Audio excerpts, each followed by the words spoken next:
Hi, I'm a Possum and I find garbage. Today's garbage is Mickey 17, a movie that doesn't know what it's trying to say, from Korean director Bong Joon-Ho, the director of Parasite, which you can watch now on Netflix, and Snowpiercer, which you can watch on Tubi TV, Amazon Prime, or Apple TV.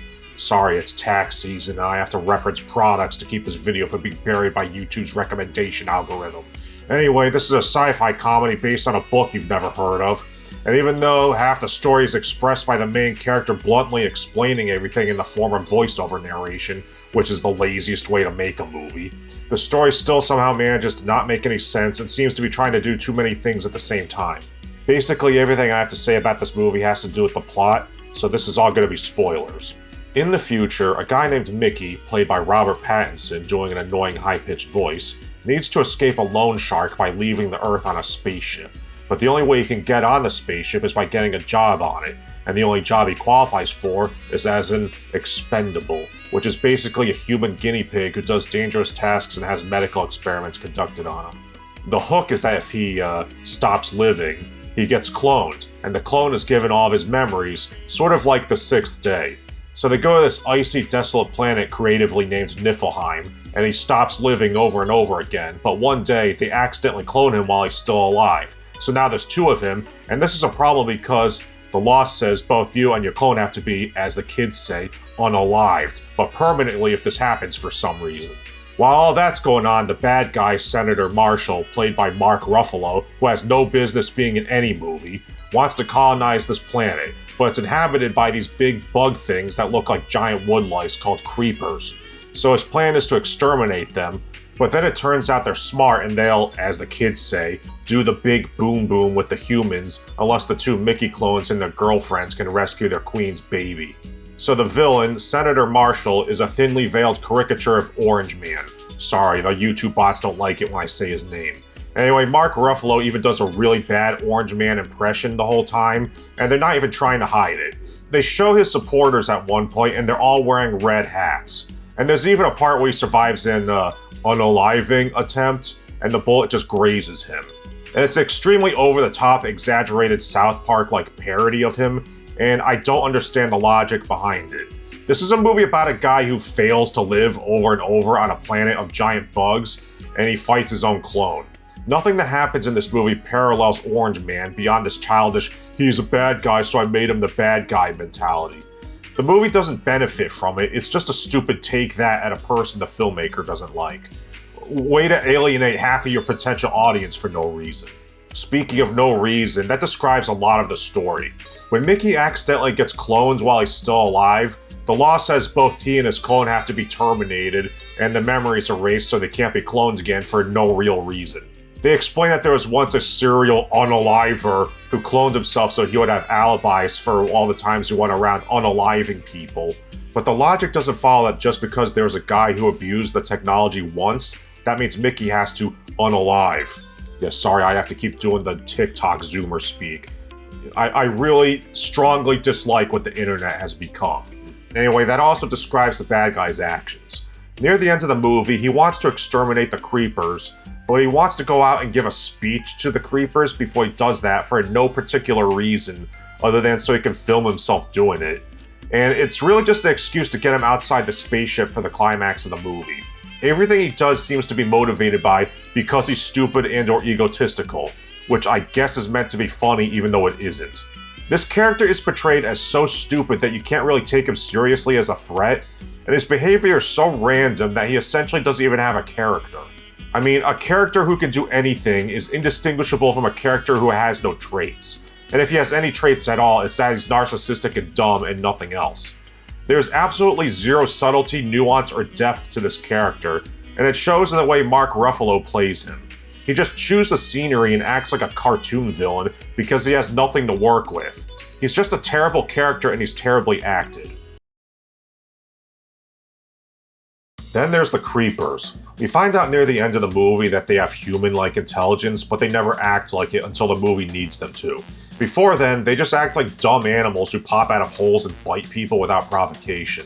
They have no technology, they never even use stone tools, and they never attempt to communicate, so of course the humans are going to think they're dumb.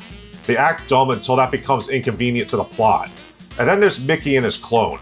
So by the time the plot gets going, Mickey has experienced a semi-permanent arresting of his cardiovascular activity 17 times. So his name is Mickey 17.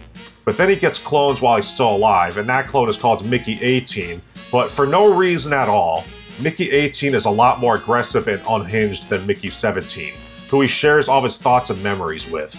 It's mentioned in passing that the clones sometimes have slight differences in personality, but this is never elaborated on or even shown up until this point.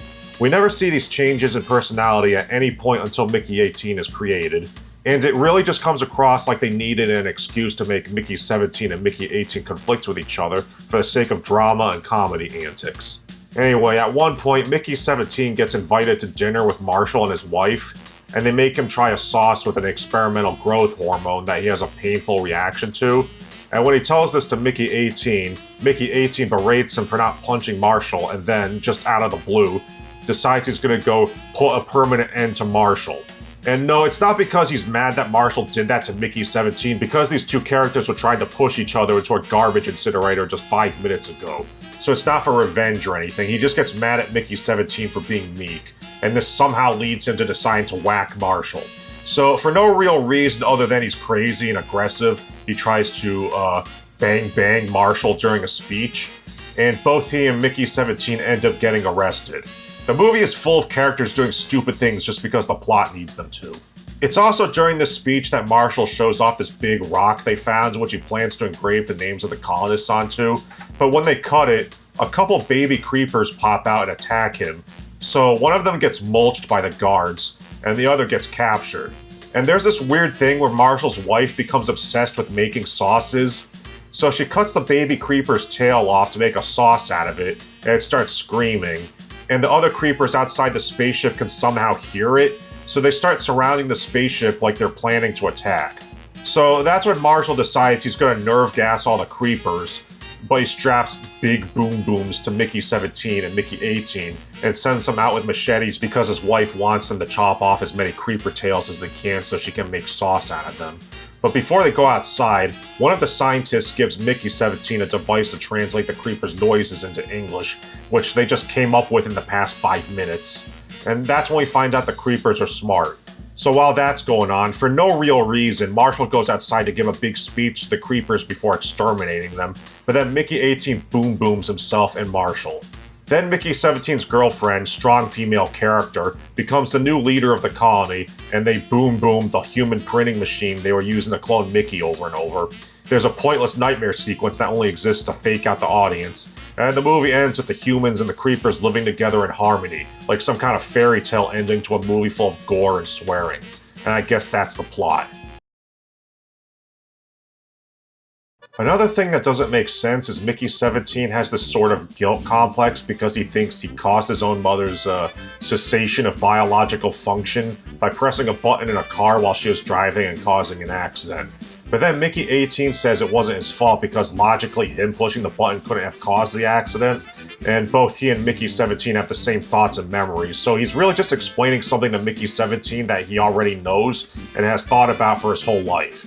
Like, Mickey 18 doesn't have any information or insights on this situation that the person he's cloned from and talking to doesn't already have. I don't know. Oh, and this guilt complex thing doesn't really add anything to the story. Mickey does say repeatedly that he feels like expiring over and over again is his punishment for what he did, but it's not like him getting over his guilt complex has anything to do with the resolution of the plot. It's actually so unimportant to the story that I forgot about it until I was already nearly finished writing this review. It doesn't tie into the plot about the creepers, or him and his clone fighting over his girlfriend, which is another conflict that gets resolved so quickly that it might as well not even be in the movie. This movie is just a bunch of stuff happening with no through line. It's like a bunch of ideas Bong Joon-Ho had that he just threw into a blender, and this movie is the brown slop that he poured out. I haven't read the book this is based on, but from what I understand, it deviates from the source material in several significant ways. The whole thing about the mutiny against the colony's leadership was made up for the movie. Marshall didn't have a wife in the book, and he wasn't a caricature of Orange Man. The love triangle between Mickey 17, his girlfriend, and Mickey 18 didn't happen, and none of that stuff about the translator device is in there. It sounds like it's about as far removed from the source material as the movie adaptation of Starship Troopers. The book of Starship Troopers was centered around philosophical ideas about things like morality and purpose, but then Paul Verhoeven turns it into action schlock, pretending to be a really shallow satire of a bad personism, because by his own admission, he didn't even read it. That's what this is. But at least the Starship Troopers movie is entertaining in a dumb action schlock sort of way. Mickey 17 is just gibberish, lacking narrative focus, which doesn't even know what it's trying to say. It's like trying to listen to a 6-year-old tell a story and they keep losing the train of thought.